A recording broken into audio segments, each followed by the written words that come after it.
Did you know? Khans of Tarkir, released on September 26, 2014, was the first expansion in the final 3-set block model. After this release, Wizards of the Coast would shift to a 2-set block model and eliminate core sets in order to visit new worlds at a faster rate. As such, R&D aimed to do something never done before: draft the middle set with both the first and last sets in the block. With this new drafting model in mind, the creative team took over and established a story arc built on time travel. Tarkir, home to the planeswalker Sarkhan Vol, would be introduced as a world dominated by warring clans, and later one ravaged by the ruthlessness of dragons. Khans of Tarkir is a wedge block, and Tarkir's clans correspond to the 5 wedges. A wedge, as dictated by the Magic color pie, is the combination of 2 ally colors and their mutual enemy color. The Mardu wedge, for example, combines black and red, 2 ally colors, with white, their enemy color. Originally, R&D began designing the set around 4 clans, but the number 5 simply works better in Magic. It also gave R&D the opportunity to establish official names for the wedges, filling the gap left in design since the naming of the shards in Shards of Alara. 5 clans ruled Tarkir. Each clan was championed by a fearless leader, called a Khan, and each one worshipped one aspect of the ancient but long extinct dragons. The Jeskai Way, led by Narset, admires the cunning of the dragon. The Jeskai are monks living in secluded monasteries tucked away in Tarkir's highest mountains. The Jeskai banner is emblazoned with the dragon's eye. Prowess, the Jeskai mechanic, was hugely successful. It granted players a bonus for casting non-creature spells. This tricky keyword helped push cards like Monastery Swiftspear into the eternal limelight, and gave control players in Standard a huge finisher in the form of Pearl Lake Ancient. In June 2015, Mark Rosewater, head designer of Magic, announced Prowess would become an evergreen keyword mechanic. His reasoning was blue needed a combat-relevant keyword that wasn't about evasion, and Prowess, with its popularity and simplicity, was the perfect choice.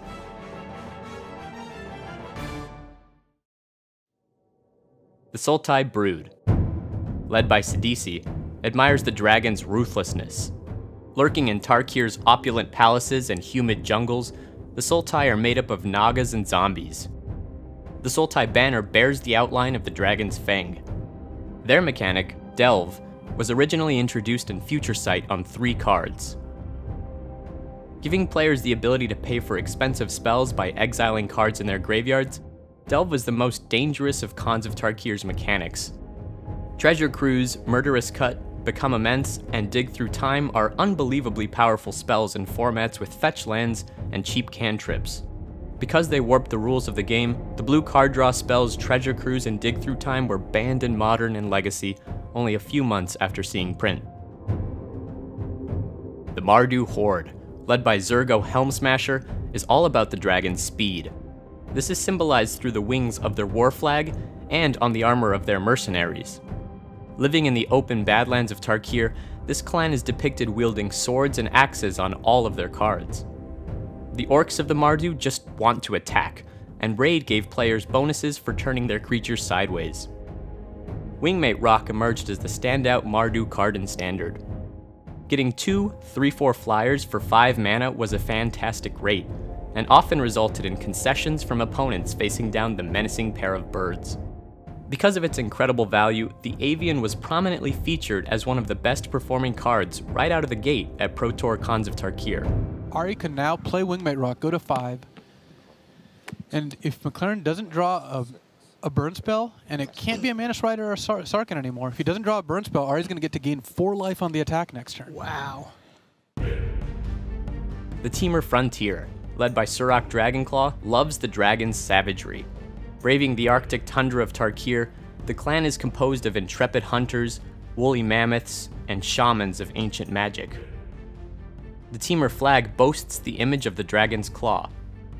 Their mechanic, Ferocious, did not make a huge splash in constructed formats. However, it provided players with one of the most iconic cards of the past few years, Savage Punch. The card depicts Surrak punching a grizzly bear and appeared on playmats and sleeves everywhere after the first set released. The card was so celebrated by fans that it came back hitting harder than ever in Dragons of Tarkir.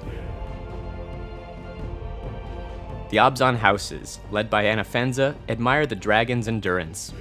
They inhabit the deserts of Tarkir and have constructed fortified cities to brave the menacing sands. They fly the flag of the dragon's scale. Their tendency to clamp down and stand strong behind shields is reflected on their keyword Outlast.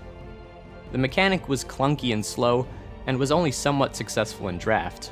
However, the Abzan were given one of Magic's most powerful and impactful creatures ever printed, Siege Rhino. The menace of Standard for 2 years, Siege Rhino came crashing down at multiple Pro Tours and even helped Seth Manfield win the Magic World Championship by draining his opponent's life total and trampling over their smaller creatures.